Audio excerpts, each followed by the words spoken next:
سيدنا وحبيبنا ونبينا محمد وعلى آله وصحبه أجمعين وعلى من تبعهم بإحسان إلى يوم الدين. وبعد فأعوذ بالله من الشيطان الرجيم. بسم الله الرحمن الرحيم. إن في خلق السماوات والأرض واختلاف الليل والنهار لآيات لأولي الألباب الذين يذكرون الله قياما وقعودا وعلى جنوبهم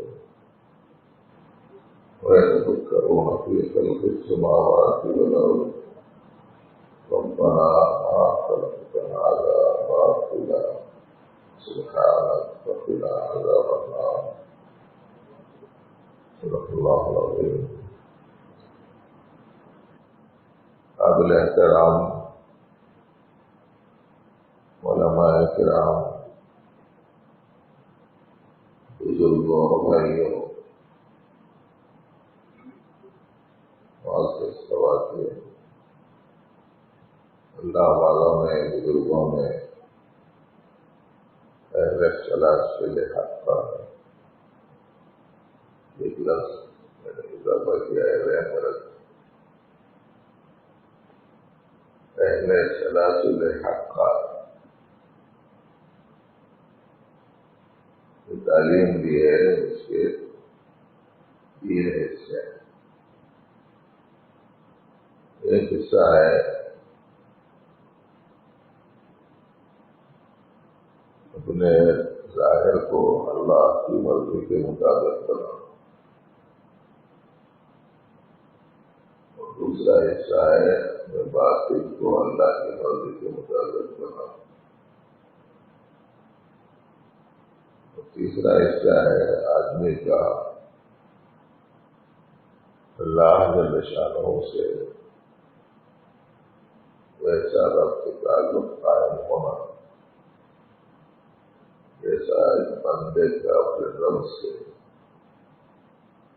جیسا ایک مخلوق کا اپنے خالق سے، جیسے غلام کا اپنے آقا سے، اور جیسے محتاج کا غنی سے. اس تعلیم کا ایک حصہ، یہ تین حصے ہیں: ظاہر کی درستی، باطن کی درستی، اللہ سے تعلق کی درستی. تو ظاہر درست ہونے کے لیے باطن کا درست ہونا ضروری ہے. اگر اندر صحیح ہوتا ہے آدمی کا تو پھر باہر صحیح ہوتا ہے. کبھی کبھار ایسا ہوتا ہے کہ باہر صحیح دکھتا ہے مگر اندر صحیح نہیں رہنے کی وجہ سے باہر کے خبر قابل قبول نہیں ہوتا. اور یہ دونوں چیزیں درست ہوتی ہیں جب آدمی کا تعلق اللہ جل شانہ سے صحیح ہوتا ہے. اسی لیے دو طرح کی تربیت کی لائنیں چلتی. ایک لائن یہ چلتی ہے کہ تمہارا یہ ظاہر شریعت کے مطابق بنا لو. جب بنا لیتا ہے تو کہتے ہیں کہ تمہارا اپنے اندرون کو اللہ کی مرضی کے مطابق بنانے کی کوشش کرو. جب وہ درست ہو جاتا ہے تو کہتے ہیں کہ اب اللہ جل شانہ کا قرب، اللہ کی معیت، اللہ کی احاطت، اللہ کی اقربیت، اس کا علم حاصل کرو. ان کی اولیت، ان کی آخریت، ان کی ظاہریت، ان کی باطنیت، ان کی قربت، ان کی اقربیت، ان کی احاطت، ان کی معیت، یہ ایک سبق ہوتا ہے مستقل. تیسرا مرحلہ ہے. اور کبھی کبھار ایسا ہوتا ہے کہ ان تمام مراحل سے گزارنے کے بجائے آدمی کے دل کی توجہ کو پوری طریقے سے اللہ کی طرف مبذول کرنے کی کوشش کی جاتی ہے. جب آدمی کا دل دماغ میں اللہ بس جاتا ہے، اس کی نظر و فکر میں اللہ بس جاتے ہیں، اس کی توجہ پوری اللہ جل شانہ کی طرف ہو جاتی ہے، تو ایسی صورت میں رب خود ہی وہی اپنا اندر کا حال رکھتا ہے جو اللہ کو پسند ہے، وہی اپنا باہر کا حال رکھتا ہے جو اللہ کو پسند ہے۔ صلاحیتوں کے اعتبار سے لوگ الگ الگ قسم کے ہوتے ہیں، اس لیے بزرگان دین تعلیم و تربیت کے انداز بھی الگ الگ قسم کے رکھتے ہیں۔ جیسے عام طور پر قلاتل میں ایک بات سنتے ہیں، کتاب میں فرق کیا پایا جاتا ہے؟ قادریت ہے تو اس میں کیا ہے، نقشبندیت ہے تو اس میں کیا ہے، سہروردیت ہے تو اس میں کیا ہے، چشتیت ہے تو اس میں کیا ہے، پوچھتے ہیں لوگ۔ انداز تربیت، انداز تعلیم تھوڑا تھوڑا سا بدلا ہوا رہنے کی وجہ سے اس کے جو مرکزی شخصیات تھے ان کی طرف اس طریقے کو منسوب کر کے یہ لفظ بڑھا دیا گیا۔ نہ بولیں گے قرآن ایک، رسول ایک، کعبہ ایک، اللہ ایک، چار چار طریقے کے، چار طریقے الگ الگ نہیں ہیں۔ دراصل کسی ایک چیز کو زیادہ توجہ مرکوز کرنے کی وجہ سے اس کی جو مرکزی شخصیت تھی ان کی طرف اس طریقے کار کو منسوخ کیا جاتا ہے۔ مثلا قادریت میں توحید کا نظریہ، ہم لوگوں نے قادریت سمجھی نہیں، دور دور تک توحید کا نام و نشان ہے۔ نقشبندیت سمجھی نہیں، اس کے نتیجے میں زندگی میں سنتوں کا وہ پاس و لحاظ نہیں جو ہونا چاہیے۔ چشتیت سمجھی نہیں، نتیجے میں دل میں الفت نہیں ہے، زبان پر مٹھاس ہے۔ سہروردیت سمجھی نہیں لوگوں نے، نتیجے میں دنیا سے بیزاری ان کے اندر پیدا ہی نہیں ہوئی۔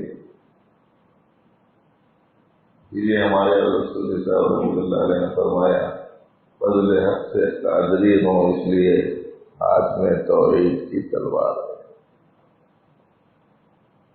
اور بفضل حق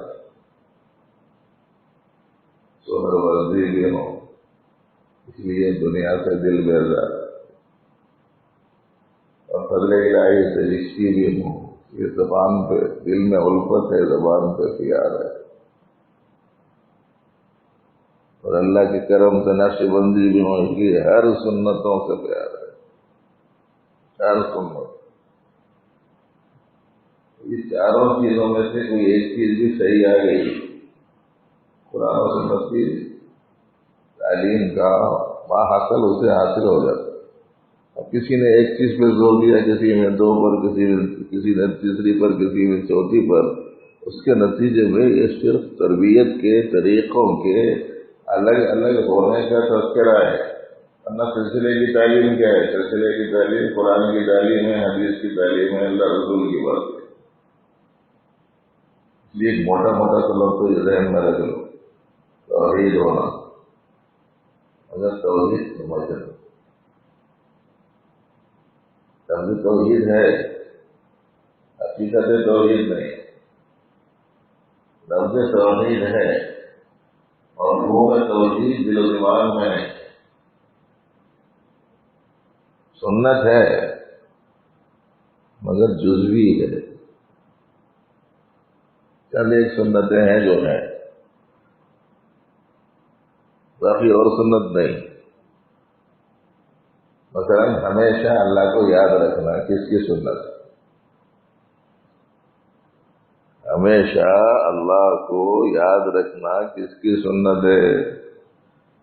بی بی عائشہ صدیقہ رضی اللہ عنہ فرماتے ہیں کان رسول اللہ صلی اللہ علیہ وسلم یذکر اللہ علی کل احیان، رسول کریم صلی اللہ علیہ وسلم ہر وقت اللہ کو یاد رکھتے، اس کی سنت ہے بھائی. اب یہ سنت سے ہمارا تعلق ہے. دعوت قبول کرنے والی سنت سے تعلق ہے. میٹھا کھانا کھانے کے بعد میں کھانا سنت ہے، یہ سنت سے تعلق ہے نا. یہ سنت سے کس سے تعلق ہے؟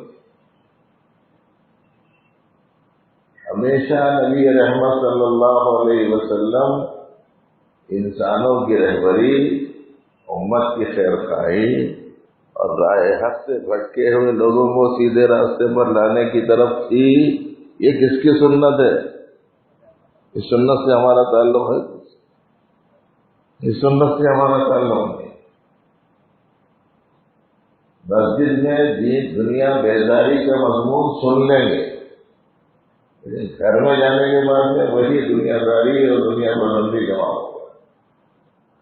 نبی رحمت صلی اللہ علیہ وآلہ وسلم کی یہ جو سنت ہے کہ صحابہ کرام نے پوچھا کہ اللہ کے رسول علیہ السلام، ہم دنیا کے بادشاہوں کو دیکھتے ہیں بڑے بڑے نرم نرم بستروں پر آرام کرتے ہیں، ان کے بیٹھنے کے لیے شاندار قسم کے بستر بچھونے ہوتے ہیں، اور ان کے لیے کھانے پینے کی کسی قسم کی کوئی تنگی نہیں ہوتی، اور ان کا بڑا اعزاز و اکرام ہوتا ہے. آپ کو نبیوں کے سردار ہیں، نبیوں کے خاتم ہیں اور سب سے اعلیٰ اور اشرف ہیں، ہم آپ کے لیے کیوں نہ بنا دیں اسی قسم کی چیزیں. حضور نے فرمایا ابھی یہی خیال میں ہے تم لوگ، ابھی تم لوگ یہی خیال میں ہو. میری مثال تو ایک مسافر کی جیسی ہے جو جاتے جاتے تھک جاتا ہے تو کسی درخت کے سائے میں تھوڑی دیر کے لیے کمر سیدھی کر دیتا ہے، پھر چل دیتا ہے. 70,000 روپیوں سے زیادہ آئے 1400 سال پہلے. یہ بھی عائشہ کے بعد شام ہونے سے پہلے پورے تقسیم ہو گئے. دین بیداری کہاں سے سیکھی تھی انہوں نے؟ اب ہم مسجد میں دین بیداری سن لیتے ہیں، گھر میں جانے کے بعد وہی مال پیسہ آمدنی روزگار اور کیسا بڑھنا، دکان کیسا بڑھنا، مکان کیسا بڑھنا، آمدنی کیسا بڑھنا. گھر میں یہ نہیں ہے، گھر میں وہ نہیں ہے، ضرورت کی ہو ضرورت کی نہ ہو، اس سے کوئی بحث نہیں. کہاں ہے دین بیداری؟ نبی رحمت صلی اللہ علیہ وسلم ہمیشہ نرم بات کہتے، اس کی سنت ہے، حضور کی سنت ہے نا. ہماری زبانیں دیکھو کیسی. ایک شخص آیا حضور کے گھر، اس نے اجازت چاہی کہ نبی علیہ السلام مجھے اجازت ہے کہ اندر آ جاؤں. فرمایا کہ یہ اپنے ماحول میں سب سے زیادہ بدنام زمانہ اور برا آدمی آیا ہے. بی بی عائشہ نے سنا تو سمجھا آج حضور خوب کلاس لیں گے ان کی، آج نبی علیہ السلام خوب کلاس لیں گے. کلاس لینا سمجھتے ہیں ورنگل کے ساتھ. نبی علیہ السلام نے بڑی نرمی سے ان کے سامنے بات کی، اور جب نرمی سے بات کی اور پھر جب چلے گئے تو بی بی عائشہ آئیں کہنے لگی میں تو یہ سمجھی کہ آج اسے اچھی سخت سست باتیں سننے کو ملیں گی، لیکن آپ نے اس کے ساتھ میں بہت ہی نرم بات کی، کیا پھسل گیا ہے آخر؟ تو نبی علیہ السلام نے فرمایا عائشہ تم نے مجھے کب دیکھا تھا کہ میں نامناسب زبان استعمال کرتا ہوں؟ جو آج استعمال کروں نیا زبان میں نرمی. اور جہاں تک دلوں میں الفت کے تعلق ہے، گھر کے افراد آپس میں ایک دوسرے کے ساتھ اچھے ہیں، پڑوسی کے ساتھ صحیح نہیں، بھائی بہنوں کے ساتھ میں آپس میں تعلقات اچھے نہیں، بستی والوں کے ساتھ میں ہمارے تعلقات درست نہیں.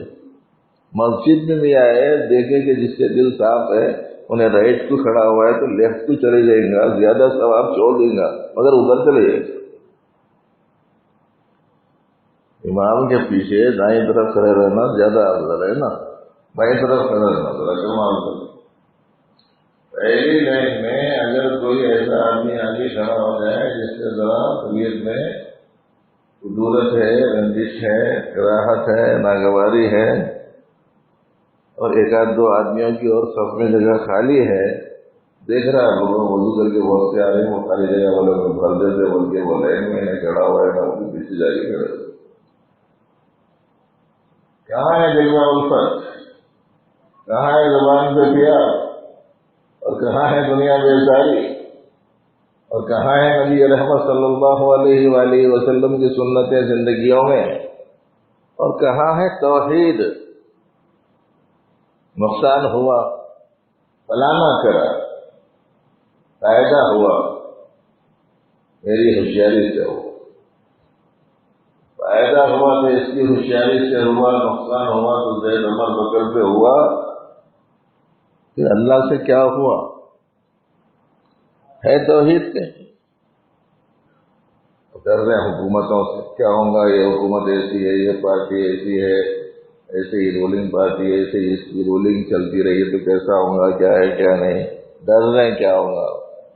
اللہ فرماتے ہیں تؤتی الملک من تشاء وتنزع الملک ممن تشاء وتعز من تشاء وتذل من تشاء، جس کو دینا، جس کو نہیں دینا، جس کو کب دینا، جس کو کتنی مدت تک دینا، یہ تو اللہ کا کام ہے نا۔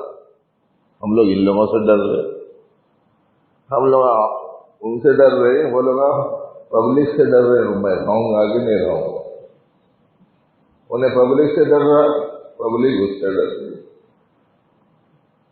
یہ مخلوق کے بارے میں ایسی چیزیں جو دماغ میں پیدا ہو گئی تو کہاں ہے توحید؟ یہ تو باقاعدہ سیکھنا پڑے گا دوستو، یوں نہیں آئے گا۔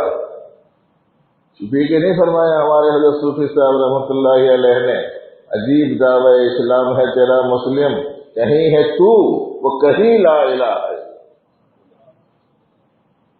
ہماری زندگی کہیں اور ہے، ہمارے زبان پہ بول کہیں اور۔ تو سلاسل کیا ہے وہ سمجھانے کے واسطے بول رہا تھا میں کہ یہ کیا تعلیم کا کیا بنیادی فرق رہتا ہے وہ سمجھایا ہوا ہے، ورنہ اصل تو ایک ہی ہے، صراط مستقیم۔ دوستو یہ تین مراحل ہر ساتھی کو طے کرنا ہے، تین سیڑھیاں چڑھنا ہے تم کو۔ پہلا قدم شریعت کی درستی کا، دوسرا قدم طریقت کی درستی کا، اور چوتھا قدم حقیقت کی درستی کا۔ اور جب یہ تین سیڑھیاں چڑھ جاتے تو پہچان نصیب ہونا شروع ہو جاتی، اسی کا نام معرفت۔ پیچھے کیا ہے دیکھنا ہے تو پہلے اوپر چڑھنا، پہاڑ کے پیچھے کیا ہے اگر دیکھنا ہے تو کیا کرنا، پہاڑ چڑھنا، پہاڑ کے نیچے ادھر کھڑے ہوئے، ادھر کیا ہے، ادھر کیا ہے، ادھر کیا ہے بول رہے۔ سمجھدار آدمی کیا بولتا، ذرا ہمت کر کے یہ پہاڑ چڑھ جا، پوچھنا نہیں پڑتا، خود ہی دکھتا۔ مگر سیکھنا ہے یہ سب چیزیں باقاعدہ آنا ہے، ایک آدھ دفعہ کی مجلس میں سننے سے سمجھ میں آئیں گی جی نہ، ہم ایک آدھ مجلس میں پوری باتیں آپ کو سنا سکتے ہیں۔ جیسے ہمارے صبح سے ہمارے معزز علماء کرام نے اور اس اجتماع کے مہمانان خصوصی نے بہت ہی ضروری باتیں آپ کو سنا دی ہوں گی، سب کو یاد رکھنا چاہیے۔ ہماری بیماریوں میں سے ایک بیماری کیا ہے، ایک آگے کچھ بولا، اس کے بعد میں دوسرا آگے کچھ بولا تو پہلے کی بھول جاتے، دوسرے کے بعد میں آگے تیسرا کچھ بولا تو یہ دوسرے کی بھول جاتے۔ جب یہ حالت میں سنتے ہیں تو آخری والے کی سننے کے بعد میں شہر بستی میں جانے کے بعد میں پوچھتے کیا ہوا جی، اجتماع میں گئے تھے، ہو گئے تھے، کیا ہوا بولتا، بہت اچھا بیان کرے، کیا بیان کرے بھائی، بولتا ارے کیا بولنا بھائی، بہت اچھا بیان کرے۔ یہ صورت حال ہے ہم لوگوں، ہنوز روز اول ہے، ایک عرصے سے راستہ طے کر رہے ہیں اور پھر وہی پہلا ہی دن ہے۔ اس لیے بھائیو اپنے سننے سمجھنے کا انداز بھی بدلو، صبح سے جو کچھ سنا ہے ہر بات کو یاد رکھنا ہے، خالی یاد ہی نہیں رکھنا ہے، وہ گولیاں ہیں لے لیے جا کے کھانا ہے، گولیاں لے لیے لے کے گھر میں رکھ دی۔ ایک مریض سے پوچھے گولیاں لے لیا تھا؟ جی لے لیا تھا۔ تو اس نے کہا منہ میں رکھ لیا تھا نہیں رکھ لیا تھا؟ نہیں فریج میں رکھا تھا۔ فائدہ ہوگا اس سے؟ معلوم ہم کو کہ دینی اجتماعات میں گولیاں ملتا ہے، لے آ کے دماغ کے فریج میں رکھ لے، اندر اتار رہے نہیں پیٹ میں، نتیجے میں جیسا فائدہ ہونا چاہیے نہیں ہو رہا۔ اب فکروں میں لگ گئے کہ آگے تو کچھ مل جاتا ہوگا، ہم آگے تو کچھ مل جاتا ہوگا، ہم آگے تو کچھ مل جاتا ہوگا۔ بھائی کہیں بھی گئے تو ملیں گا کچھ نہ کچھ، مگر لے کے استعمال کرے تو فائدہ ہوگا نا۔ اگر استعمال نہیں کرے تو کیا فائدہ ہوگا بتا؟ زندگی میں لانا چاہیے اس چیز کو اپنے۔ خیر، یہ 3 مراحل ہیں۔ ظاہر درست کرنا شریعت کے مطابق، کسی اچھے جانکار کو بتانا اپنے ظاہر کے بارے میں کہ صاحب میں تو جانچ کے بولو میں ٹائٹ ہوں کہ نہیں۔ ایک صاحب آئے مجھ سے کہنے لگے کہ صاحب وہ ایک بڑے دواخانے کا پیکیج آیا تھا، 9,000 روپے دے دیے تو پورا ایک چیک اپ کرا دیتے 10% سے، یعنی اگر 1 لاکھ کا چیک اپ ہے تو 10,000 کا ہوگا۔ تو میں وہ کرا کے آ گیا، اللہ کا شکر ہے کچھ بھی نہیں نکلا صاحب۔ مجھ سے بولے وہ صاحب آ کے، میں ان سے پوچھا تمہارے کیا ہوا تھا جو چیک اپ کرانے گئے تھے؟ ہوا کچھ نہیں تھا، کچھ تو یہ ہے کیا بول کو دیکھنے گیا۔ اب یہاں علماء منبر و محراب پہ کھڑے رہ کے بول رہے ہیں دیکھو عقیدے کی خرابی کی بیماری ہے، اخلاق کے فساد کی بیماری ہے، اعمال کی خرابی کی بیماری ہے، اللہ سے غفلت کی بیماری ہے، آخرت کی بے فکری کی بیماری ہے، قرآن سے دوری کی بیماری ہے، حسن معاشرت زندگی میں نہیں ہے، حسن معاملات زندگی میں نہیں ہے۔ بیماریاں بتاتے جا رہے ہیں، لیکن کوئی اللہ کا بندہ کسی اسکرین مشین کے سامنے جا کے دیکھ لیتا نہیں جا رہا میرے میں کیا کیا خرابی ہے۔ جائزہ لیں گے تو معلوم ہوگا کہ مجھے شروع سے کس وقت پڑھنا ہے، توحید مجھے صحیح کرنی ہے، نماز مجھے درست کرنی ہے، تلاوت میری صحیح ہونی ہے، روزہ اور زکوٰۃ میرا صحیح ہونا ہے، گفتگو کا انداز میرا صحیح ہونا ہے، لوگوں کے ساتھ سلوک و رویہ میرا درست ہونا ہے، قلب سقیم ہے، قلب سلیم نہیں، قلب متوجہ الی الدنیا ہے، قلب منیب نہیں۔ حضرت شیخ زکریا رحمۃ اللہ علیہ نے بھی لکھا اپنی کتاب میں کہ عجب کی بیماری ہے، کبر کی بیماری ہے، حسد کی بیماری ہے، غیبت کی بیماری ہے، یہ بیماری ہے وہ بیماری ہے۔ اس کے بعد میں حضرت نے فرمایا ان لی قلبا سقیما انت شاف للعلیل، میرا قلب سقیم ہے، بیمار دل۔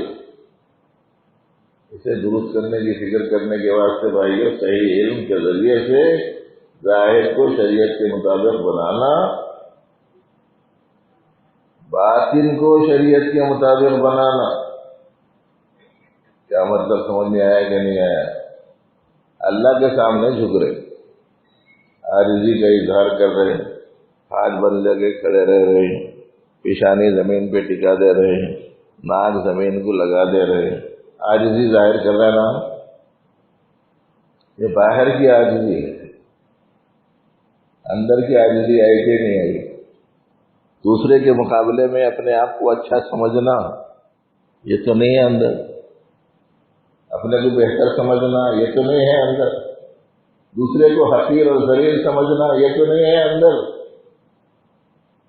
اگر یہ ہے ظاہر کا حکم آیا، ابھی باطن کا نہیں ہے۔ حالانکہ جیسے نماز کا حکم اللہ کے رسول کا، تواضع کا حکم بھی اللہ کے رسول کا ہے۔ جیسے آپ نے اقیم الصلاۃ فرمایا، ویسے ہی انہوں نے تواضعوا للہ بھی فرمایا کہ اللہ کے آگے جیسے نماز ادا کرو، ایسے ہی اپنے اندر عاجزی تواضع بھی اختیار کرو۔ اب یہ باہر کا حکم آیا، اندر کا حکم نہیں۔ اچھا دیکھو، نماز میں شروع سے اخیر تک اللہ کے ذکر کے علاوہ زبان سے کچھ بولتے؟ کچھ نہیں بولتے۔ اور نماز میں جہاں جو ذکر کرنے کا حکم ہے وہاں وہ ذکر کرتے ہے نا۔ رکوع میں سبحان ربی العظیم، سجدے میں سبحان ربی الاعلیٰ، قاعدے میں التحیات للہ، قیام میں سورہ فاتحہ، ضم میں سورہ۔ نماز سے نکلنے کا وقت آیا، السلام علیکم ورحمۃ اللہ۔ اس میں بھی عجیب نزاکت معلوم ہوتی ہے، نماز سے نکل کے جا رہا، پھر جا کے کہیں گڑبڑ شروع کر دیں گا، بلکہ اختتام اس کا السلام علیکم۔ کم از کم باہر جا کے انہیں صحیح رہنا۔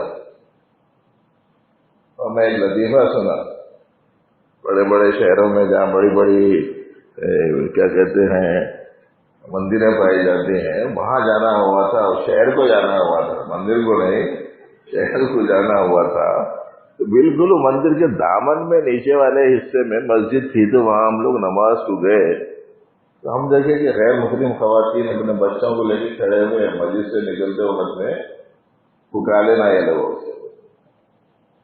کسی نے پوچھا کہ بھائی یہاں آ کے یہ لوگوں سے پکارنے کی کیا ضرورت ہے، اپنے اپنے محلے میں مسلمانوں رہ دینا اور جا کے ان سے پکار لے سکتے ہیں۔ بولے تو نہیں، یہ مسجد کو آیا، اللہ کو یاد کرا اور اپنا کچھ ٹھیک ٹھاک کر لیا نظام۔ اس وقت گھر پہنچنے سے پہلے پکا لینا، نہیں تو گھر پہنچتے پھر کیا ہو جاتا نہیں معلوم۔ نماز میں شروع سے آخر تک اللہ کا ذکر ہے، نماز سے باہر نکلتے ہی جھوٹ بھی ہے، غیبت بھی ہے، طعن بھی ہے، تشنی بھی ہے، گالی بھی گلوچ بھی ہے، جی دھوکہ دہی بھی ہے، دوسروں کی تذلیل و تحقیر کے جملے بھی ہیں۔ ایک جگہ ٹھیک ہے، ایک جگہ ٹھیک نہیں۔ ظاہر درست ہونے کے لیے ضرورت پڑتی ہے آدمی کی اندرون کی توجہ بھی اللہ کی طرف ہونے کی، تو کہیں جا کر یہاں بھی صحیح رہیں گے، وہاں بھی صحیح رہیں گے۔ ورنہ ہمارے دینی مدرسوں کے یا سرکاری اسکولوں کے بچوں کے جیسا حساب ہو جاتا، مول صاحبوں کے سامنے رہنے تک رائٹ پہ تھے، مول صاحب جاتے ہی لیفٹ ہو جاتے۔ حیدرآباد کے بچوں کو بولا ورنگل کے نہیں، ایسے بچے تو اچھے ہوں گے۔ ظاہر درست کرنا پہلا مرحلہ، باطن درست کرنا دوسرا مرحلہ ہے۔ اس کے بعد کا مرحلہ آتا ہے ظاہر بھی اللہ کی پسند کے مطابق ہو گیا اور باطن بھی رذائل سے پاک ہو گیا، تو اب دل کے اس آئینے میں وہ عظیم الشان عکس آ سکتا ہے پروردگار عالم کی تجلیات خصوصیہ کا، عنایات خاصہ کا، افضال الہی کا۔ صاف ستھرا جب آئینہ ہوتا ہے تو پھر اس سے کوئی چیز آ سکتی۔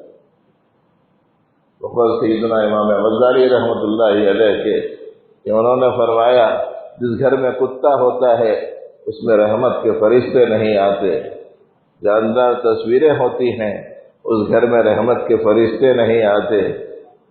انہوں نے فرمایا کہ اگر دل میں کتے جیسی حرص ہو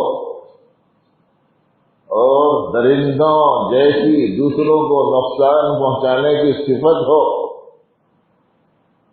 اور سانپ اور بچھوؤں کی طرح دوسروں کو صرف تکلیف پہنچانے، ڈسنے اور کاٹنے کا وصف ہو، جس دل کی یہ حالت ہوں گی اس دل میں رحمت کہاں سے آئے؟ یہ دوسرا مرحلہ ہے باطن کو درست کرنا۔ اس کے بعد والے مرحلے میں پھر علمی مذاکرات کا مرحلہ وہ شروع ہوتا ہے جسے ہم علم قرب کہتے ہیں، جس کو مشائخ حقہ نے علم الحقائق سے تعبیر کیا ہے۔ اس کو بزرگان دین نے اللہ اور بندے کے درمیان میں ربط و تعلق کی تفصیلات کی حیثیت سے جس کو پیش فرمایا ہے، وہ مرحلہ تیسرا مرحلہ ہے۔ بہرحال اس موقع پر کیونکہ صرف 15-20 منٹ کا وقت رہ گیا اور شاید اخیر میں کسی ایک دو بچوں کی اس کی تکمیل کا مسئلہ بھی ہے، اس لیے 10-15 منٹ کے واسطے ایک میں خاص چیز کی طرف آپ حضرات کی توجہ کو مبذول کرا رہا ہوں، ذرا دھیان سے توجہ سے سن لیجئے۔ اتنی باتیں یاد رکھنے کے ساتھ جو صبح سے اب تک سنے، دین کی بات ہے، وہ انہوں بولے تو یاد رکھنا، انہوں بولے تو یاد رکھنا نہیں، اچھا دھیان میں رکھنا۔ اللہ رسول کی باتیں کہیں بھی لکھی بھی رہے تو لے لینا چاہیے نا، کسی مسلمان سے، کسی عالم دین سے، کسی فیض یافتہ سے، کسی تربیت یافتہ کی زبان سے نکلی ہیں تب تو بہت ہی اہمیت کے ساتھ میں لینا چاہیے۔ یہ عرض کرنا چاہ رہا تھا کہ نبی رحمت صلی اللہ علیہ وآلہ وسلم نے کائنات میں ظاہر ہونے والی چیزوں کو اللہ کی طرف متوجہ کرنے کا ذریعہ بنایا۔ دھیان سے سننا، پتجھڑ کا موسم ہے، پتے گرنے کا، جیسے اس وقت میں گر رہے۔ چلیے ہمارا ظہیرآباد سے واپس ہو رہے تھے، یہ جگہ ایک دکان پہ لے کے خالی کھلا ہے، ایک پتا نہیں، بولے پتا ہے نہیں، پورے پتے گرے، پتجھڑ کا موسم۔ تو پتجھڑ کے موسم میں ایسا ہوتا ہے کہ خود ہی پتے ویسے گرتے رہتے ہیں، لیکن اگر کوئی ایسا ڈالی پکڑ کے ہلایا بہت زیادہ گر، یہ چیز سامنے آئی تو نبی رحمت صلی اللہ علیہ وسلم نے فرمایا کہ دیکھو، ایک مسلمان جب دوسرے مسلمان سے ملتا ہے اور پھر السلام علیکم کہتا ہے اور پھر مصافحہ کرتا ہے تو ان کے ہاتھوں میں جو حرکت ہوتی ہے، ان حرکتوں کی وجہ، اس حرکت کی برکت سے اللہ جل شانہ اس کے گناہ معاف کر دیتے۔ ایک چیز سامنے آئی، اللہ کی طرف متوجہ کر دیا۔ کسی کو آگ میں ڈالا جا رہا ہو تو ظاہر ہے کہ ماں کسی صورت میں برداشت نہیں کر سکتی۔ نبی رحمت صلی اللہ علیہ وسلم نے فرمایا جیسے یہ ماں اپنے بچے کو آگ میں جانے کو پسند نہیں کرتی، پروردگار بھی اپنے بندوں کو جہنم میں جانے کو پسند نہیں کرتی۔ ہر چیز کے ذریعے سے متوجہ کیا حضور نے۔ جب کبھی بھی کوئی اہم بات پیش آ جاتی تھی تو نبی رحمت صلی اللہ علیہ وسلم اللہ کی طرف متوجہ ہو جاتے تھے۔ اور آپ کو معلوم ہے کہ گھر کی ضرورت کس کو پیش نہیں آتی؟ گھروں میں ضرورت کسے پیش نہیں آتی، لیکن نبی علیہ السلام نے اس ضرورت کو اللہ کی طرف متوجہ ہونے کا سبب بنا دیا، اور یوں فرمایا اگر تمہارے گھر میں نمک نہ ہو تو نمک بھی اللہ سے مانگو، اگر تمہارے جوتے کی ڈوری ٹوٹ جائے تو وہ بھی اللہ سے مانگو۔ گھر کی جو ضرورت ہے جس کی وجہ سے اپن غفلت کا شکار ہو جاتے ہیں نا، نبی علیہ السلام اسی کو ذریعہ فرما رہے اللہ کی طرف متوجہ کرتے۔ اور ابھی آپ نے آیت سنی، آسمان کا، زمین کا نظام جو اللہ نے قائم فرمایا، آسمانوں کا بنایا جانا، زمینوں کا بنایا جانا، رات اور دن کا الٹ پھیر، اس میں نشانیاں ہیں عقل مندوں کے واسطے۔ یہ اللہ کی قدرت کی نشانیاں ہیں۔ کہ اچھا نہایت خوبصورت عمدہ گھر دیکھے کس کا ہے یہ گھر، یہ رہن جاتا نہیں، اتنا اچھا گھر ہے تو کس کا ہے، رہن جاتا ہے۔ اب اس کی بڑی کائنات دیکھ کے یہ کس کی ہے ذہن نہیں جانا جی، اتنا بڑا دہکتا انگارہ جس سے روئے زمین کا آدھا حصہ روشن ہو رہا ہے، وہ نگاہوں کے سامنے نکلتا ہے، اور آدمی اس سورج کے نکالنے والے کو یاد نہیں کرتا، تو بتائیے کہ اس کی نظر بھی کوئی نظر ہے؟ ہر چیز کو ذریعہ بنا لیں یاد الہی، ہر چیز کو۔ نظر کی 3 قسمیں ہیں، ایسے تو بہت ساری اور بھی قسمیں ہیں، لیکن یہ لائن میں 3 قسمیں خصوصیت سے بتائی جاتی ہیں۔ نظر کا سبق تھوڑی سی تبدیلی کر کے بول رہا ہوں میں، ایک صاحب کا ایک شعر تھا، اس میں تھوڑی سی تبدیلی کر کے بول رہا ہوں۔ ان کا شعر تھا بات ہر بات کو نہیں کہتے، بات مشکل سے بات ہوتی۔ ان کا شعر تھا بات ہر بات کو نہیں کہتے، بات مشکل سے بات ہوتی ہے۔ اس میں تھوڑا سا تبدیلی کر کے بول رہا ہوں میں، نظر ہر نظر کو نہیں کہتے، نظر مشکل سے نظر ہو۔ وہ نظر کیسی نظر ہے کہ جس چیزوں کے بنانے والے کی طرف متوجہ نہ کرتے۔ تین قسمیں ہیں نظر کی، چیز دیکھ کے چیز میں گم ہو جانا، کیا فانوس بنایا گیا، اس کی خوبصورتی دیکھو، اس کا سرے کماندی دیکھو، اور کیسے عمدہ عمدہ قسم کے اس میں چھوٹے چھوٹے اس نے خمخمے بنا رکھے ہیں، اور اس میں کیسی نزاکت رکھ رکھی ہے۔ کون ہے بھائی صنع؟ لوگوں کو سمجھ میں نہیں آیا، اس واسطے شاندار قسم کی عمارتیں بنانے والے لوگوں کے وہ بادشاہ ہاتھوں کاٹ دیے کہ دوسرا نہیں بنانا، ان کی نظر وہاں تک گئی، خالی تو بنانے والے کے اوپر گئی، اس کی طرف نظر گئی نہیں۔ جس ذات میں اس میستری میں، اس کاریگر میں، اس معمار میں یہ صلاحیت و طاقت دی، وہاں نظر گئی نہیں ہو۔ چیزوں کو دیکھ کر آدمی چیزوں میں گم ہو جاتا ہے۔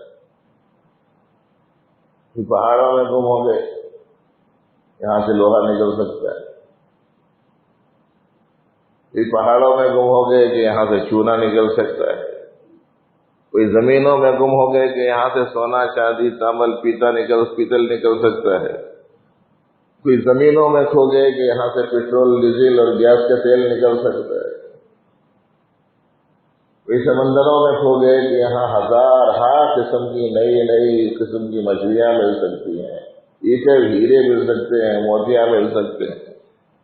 جو دیکھو چیزوں میں گم ہو گئے۔ حالانکہ یہ چیزیں کسی کو بتلانے کے لیے تھی، کسی کو یاد دلانے کے لیے تھی۔ یہاں حفاظ کرام ہیں، علماء کرام ہیں، یہ آئے ذہن میں رکھے۔ پروردگار عالم نے فرمایا قرآن مجید میں، کم من آیت فی السماوات والارض یمرون علیہا وہم عنہا معرضون۔ ہماری کتنی ہی نشانیوں کے پاس سے لوگ گزرتے ہیں اور اس سے غفلت برتتے۔ زمین دیکھ کے زمین والا یاد نہیں آیا، آسمان دیکھ کے آسمان والا یاد نہیں آیا، درخت اور پہاڑ دیکھ کے درخت اور پہاڑ والا یاد نہیں آیا، چاند و سورج دیکھ کے چاند و سورج والا یاد نہیں آیا۔ تو بتائیے کہ یہ نظر چاہیے کہ نظر؟ یہ کیسے دیر پہلا سبق معلوم ہے، یہ ایک نظر مل گئی ادھر متوجہ رکھنا آسان ہو جاتا۔ اللہ جل شانہ بے حد جزائے خیر دے والد بزرگوار حضرت شاہ صوفی مولا محمد صاحب رحمۃ اللہ علیہ کو، ان کے درجات کو بلند فرمائے۔ وہ کہتے تھے کہ جو چیزیں عام لوگوں کے لیے غفلت کا سبب ہے، وہی چیزیں اللہ نے اپنے کرم سے اللہ کی یاد کا ذریعہ بنا دی۔ کوئی چیزوں کو دیکھ کر اللہ سے غافل ہو رہا ہے، حضرت فرماتے ہیں کہ چیزیں ہی ہم کو اللہ کو یاد دلا رہی ہیں۔ تو ایک نظر وہ ہے کہ آدمی چیزوں میں گم ہو جائے، اور کسی کے معاملہ ایسا رہتا ہے کہ چیزوں میں گم تو نہیں ہوتا لیکن چیز والے میں گم جاتا، چیز والے میں ایسا گم ہو جاتا کہ اب چیز کی طرف بھی اس کی توجہ نہیں رہتی۔ ایک نظر ویسی نظر ہے، اس کو مجذوب بولتے۔ پہلی نظر والے کو محجوب کہتے ہیں، پہلی نظر والے کو محجوب، حجاب سے، کہ چیزیں ہی اللہ سے غفلت کے واسطے آڑے بن گئی۔ اور دوسری نظر مجذوب کی نظر ہے، کھنچ گیا وہ اللہ کی طرف ایسا یا مخلوق کی طرف متوجہ ہی نہیں، ناپسندیدہ نہیں ہے، وہ ناپسندیدہ نہیں ہے مگر مطلوب اور محبوب بھی نہیں، مقبول ہے وہ۔ پھر کون سی نظر لانا ہے؟ نظر وہ لانا جو نبی رحمت صلی اللہ علیہ وسلم نے اپنی امت کو دی ہے، اور وہ نظر یہ ہے کہ چیزوں کے ذریعے سے چیزوں کے خالق تک پہنچو، اور پھر خالق سے منشا معلوم کرو کہ چیزوں کا استعمال کیسے کرو، ادھر ان کا منشا بھی ملحوظ رکھو، ادھر چیزوں کا استعمال بھی ان کے منشے کے مطابق رکھو۔ ایسی نظر رکھنے والا نظر محبوب کا حامل سمجھا جاتا ہے۔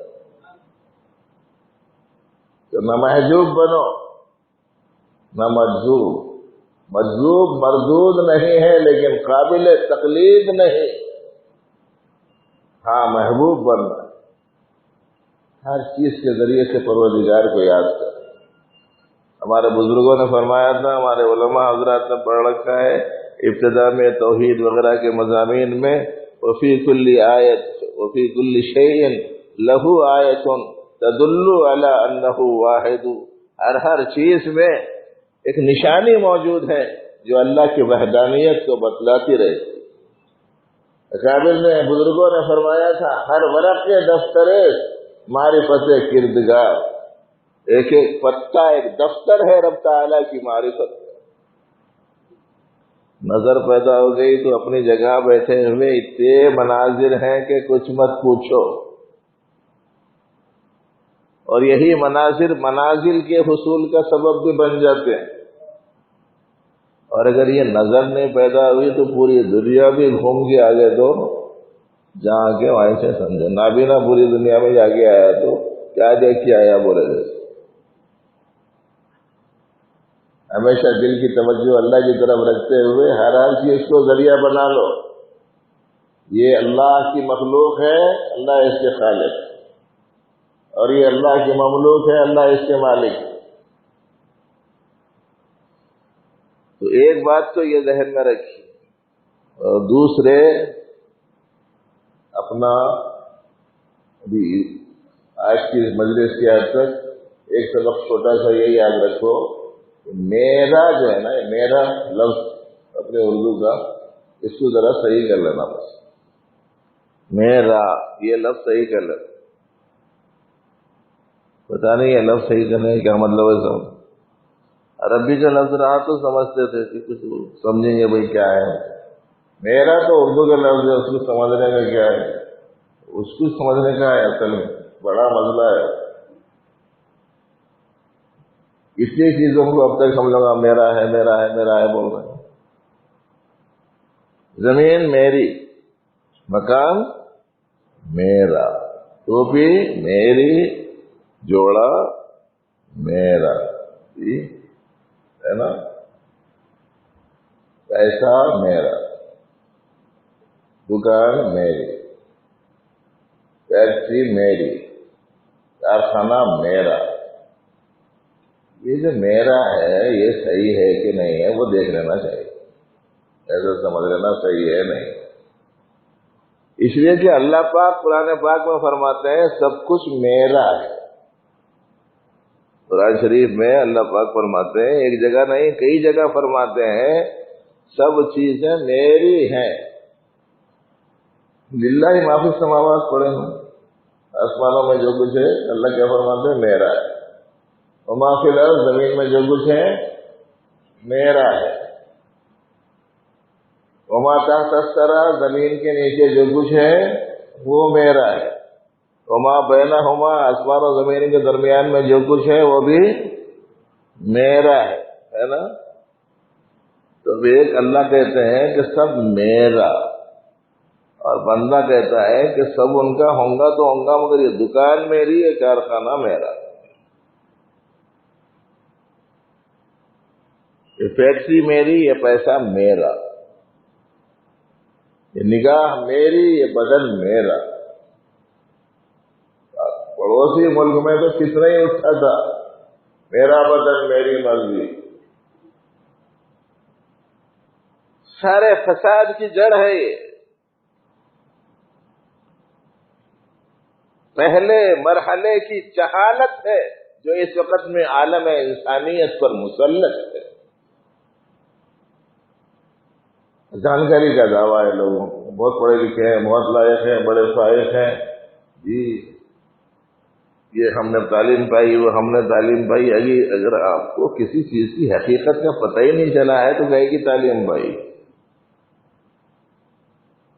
ساری کائنات تو ان کی ہے. تو پھر یہ میرا کہنے کا جو مسئلہ ہے، دو میرا جمع ہو گئے، ایک اللہ کا میرا، ایک بندے کا میرا. میں آپ لوگوں سے پوچھتا ہوں، یہ دو میراؤں میں سے کس کا میرا صحیح؟ یہ دو میرا جمع ہو گئے، ان دونوں میراؤں میں کس کا میرا صحیح ہے؟ اللہ کا صحیح ہے. اگر اللہ کا صحیح ہے تو میرا نہیں ہے بول کے پہلے ہی آ جانا نا اندر. میرا نہیں ہے بول کے اندر آنا پہلے. میں مالک نہیں ہوں دنیا میں سے کسی چیز کا. یہ باٹی کا بھی نہیں، یہ باٹی بھی ان کی ہے. اسی لیے مفتیاں بہت بیٹھے ہوئے ہیں، ان لوگوں سے پوچھو اپنے اختیار سے آپ انگلی کاٹ لے سکتے کیا؟ پوچھو، کاٹ لے سکتے؟ کوئی اپنی ہے تو کیوں نہیں کاٹ لے سکتے؟ اپنے گردن پہ چھری چلا لے سکتے؟ اپنی ہے تو کہیں نہیں چلا لے سکتے. ہمارا نہیں ہے. اگر اتنا سبق سمجھ میں آیا ہے تو اب سمجھ لیجیے جب ہمارا نہیں ہے ان کا ہے تو اب اس پہ چلنا کس کی؟ اب یہ مسئلہ ہے، سمجھ رہے.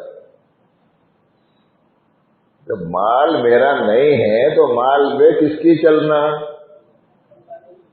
جو مالک حقیقی ہے اس کی چلنا. جب بدن میرا نہیں ہے تو اس پر کس کی چلنا؟ جو اس کا مالک حقیقی ہے اس کی چلنا.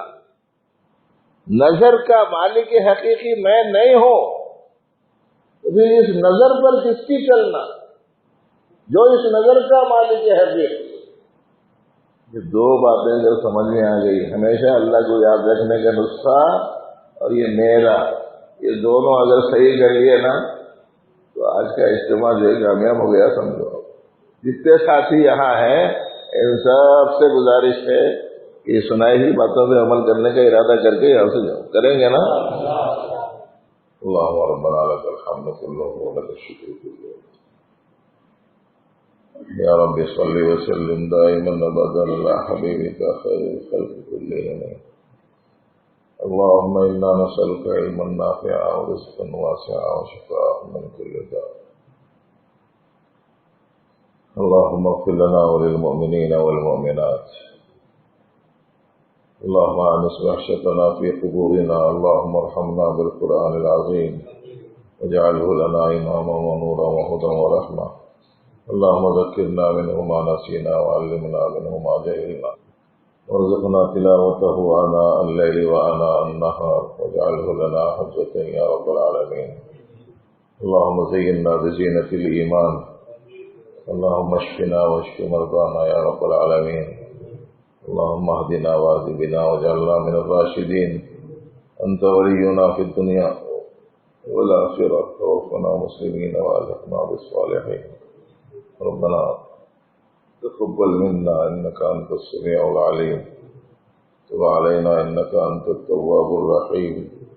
وصل وسلم وبارك على سيدنا محمد وآله وصحبه أجمعين. الحمد لله.